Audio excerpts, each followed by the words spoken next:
Welcome back to my channel, friends. Today we are going to do some cookie baking.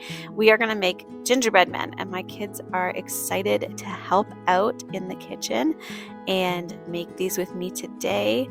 I am using a hand-me-down, new-to-me Bosch mixer from my husband's grandma, who doesn't use it much anymore, and I'm so excited to start using it more and more in my kitchen. The boys love helping turn it on and off for me, so it's a great little help. I have made this gingerbread man recipe so many times. I used to have a home childcare program, and every year we would have a special day where we make cookies to send home with the children at the end of the day.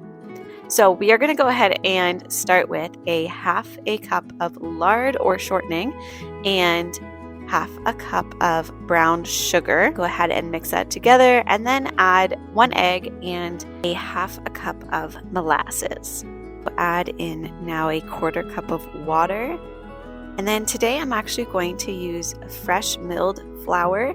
And for this recipe, it works fine when I just kind of use heaping cups. So we are going to add 2 3/4 cups of flour.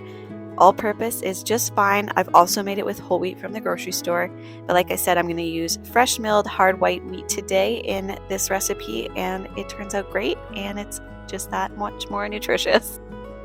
Along with the flour, I am going to add a half a teaspoon of baking soda, a half a teaspoon of salt, 1 teaspoon of ginger, 1 teaspoon of cinnamon, and a half a teaspoon of allspice.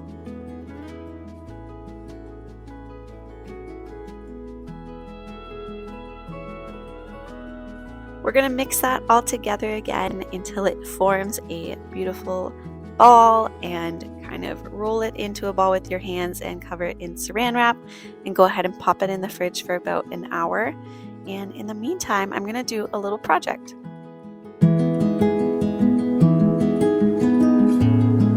We are slowly making this house our own. My children are the 6th generation to live in our farmhouse here, and it's very exciting during nap time and evenings and weekends to add a little bit more of our own personality to the house. So today I have this big blank wall in my kitchen that leads down to the dining room, and I want to add this shelf that I got off Facebook Marketplace. I'm going to give it a little sand and paint, and then I'm going to add some wooden pegs to it so we can hang things, specifically my apron. I need a good spot to hang my apron.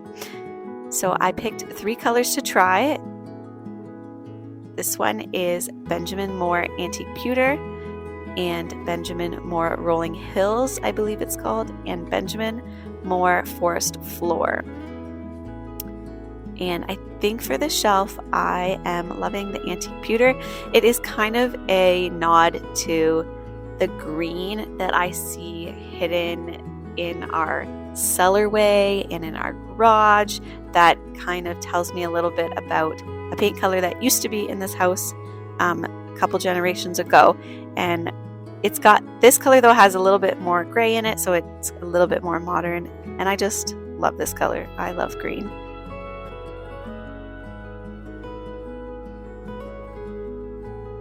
And I'm going to go ahead and pop these 3 colors onto my fireplace because we need a little more depth in this space, and this is the perfect place to add a bit of color. I wanted my walls to be white and bright. They are Swiss Coffee by Benjamin Moore, and we don't have a lot of bright south daylight except for the window behind me. So I just wanted to make my dining room, living room, and kitchen a brighter space, but it still needs that different kind of depth of color. So I'm putting on the Rolling Hills, and then the bottom color is called Forest Floor.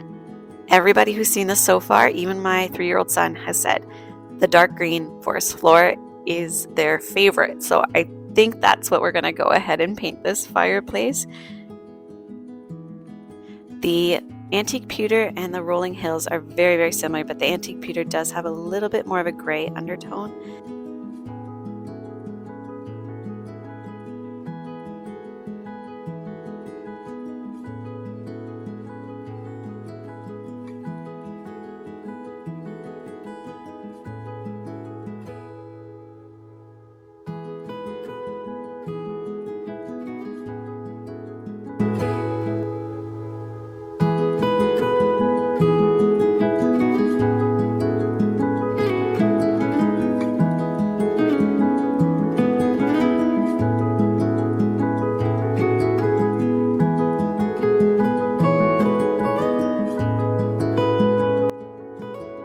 This area is a high traffic zone. I wanted to have the shelf here, but it needed to be mounted higher. We have 8-foot ceilings in our kitchen here, and my husband is 6'2", and he was just nervous about bonking his head on this shelf. So it is visually a little higher than it really should be, but obviously we have to be practical, and so I'm going to try to balance it out with some photos on the right hand side, and also my apron, the way it hangs, will kind of draw your eye down and bring the thirds into kind of a correct format.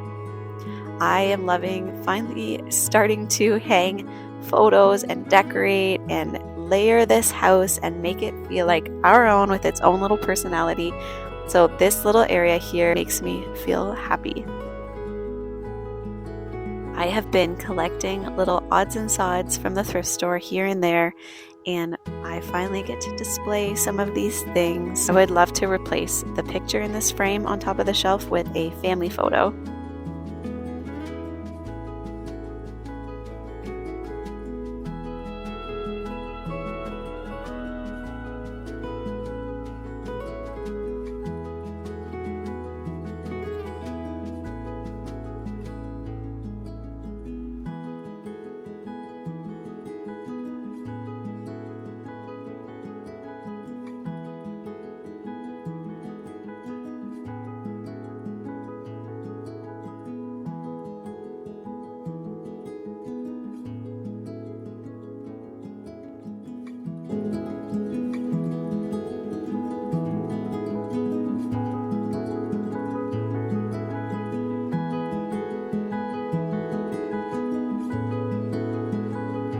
Okay, go ahead and after an hour, take your dough out of the fridge and you can roll it out. So my dough was in the fridge much longer than only an hour, so it's really tough. And if you have a little more patience than I do, you would let it sit on the counter for a bit until it's just a little bit softer, still cool, but just a bit easier to roll out. I kind of just went ahead and rolled out my cold dough. And you want to make it about a centimeter thick. So your cookies are going to be maybe a little bit thicker than you would have initially kind of intuitively cut your gingerbread men, but this makes the tastiest, softest cookies when they have a nice thickness to them. They don't dry out too quick in the oven. So go ahead and cut out all your gingerbread men. You can obviously do any shape you like and totally do this with kids. I enjoy doing this actually at nap time, and my kiddos were okay with that because we made them actually the week before as well. So they have had lots of fun making their other gingerbread men. So today was my turn to just put on some Christmas music, roll these out, and have a calm time for myself.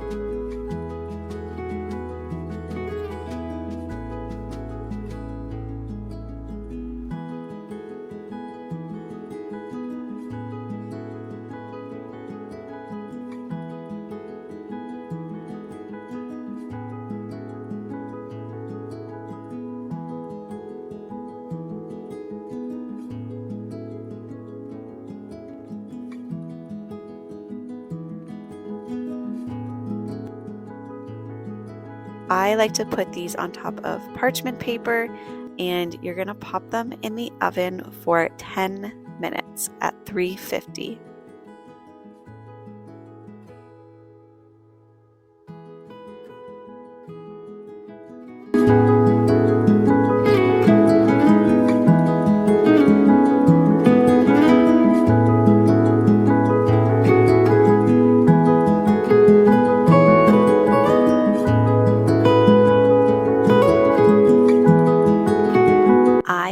A few friends of mine coming over tonight for some snacks and a time of intentional engaging with one another. So I have printed out some coloring sheets, and I'm going to set up our table for our time together tonight. I'm starting with laying out some brown paper. We can color and sketch and mark up this if we want. I don't yet have a large tablecloth to cover this table. I got it off of Facebook Marketplace, and it will seat as it is 4 on each side and 2 on each end. Plus I have another leaf in my garage. So this could seat 14 people. Probably you could squeeze some more in total. So I need quite a large tablecloth, and I just have this gray one. So I'm going to kind of turn it into a table runner today. I've got my brown paper on there, and I added this gingham fabric that I had. It's green, and I was thinking it was really cute, but I had tried a whole bunch of different things, and I just wasn't sure what I wanted here. So I realized I need to go to the thrift store or the fabric store and make or buy some table runners or tablecloths so that I have different options to choose from when I do want to have a tablecloth or something a little more fancy or seasonal on my table. So this tablescape, I had these 3 pie pans from the thrift store and these battery operated candles. So I just wanted to add a little bit of cedar from outside and some Christmas balls. And then I added something else afterwards that I actually turned out to really love.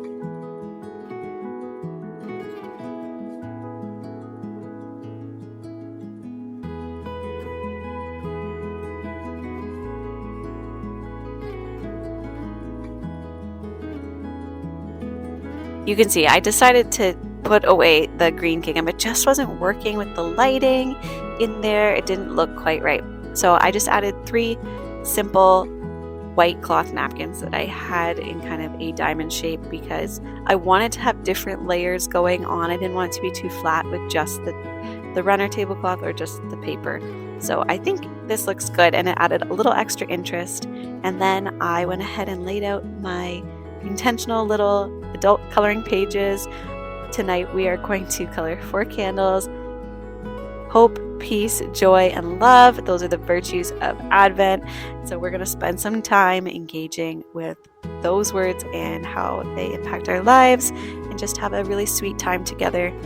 I also set out some markers and pencil crayons and crayons and all that kind of stuff so we can just chat, have snacks, and have a good time together.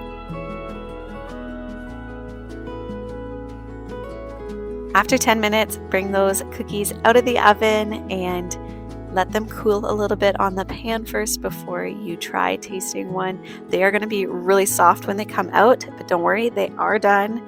You just have to wait a couple minutes for them to firm up a bit. And then once they're fully cooled, you can go ahead and decorate them. I did not choose to decorate them this time, but typically we smother some royal icing on it, and I make my royal icing with icing sugar and a touch of heavy whipping cream and some vanilla until it's a thick paste. And then we actually just put on rainbow ball sprinkles, and that is nostalgic for me, so I've just kept doing that. But I had a lot of fun adding these little gingerbread men to my tablescape, and I think it just adds the cutest little Christmas touch. Comment below with your favorite kind of Christmas cookie. I would love to know, and I hope to see you back again next week. Bye for now, friends, and Merry Christmas.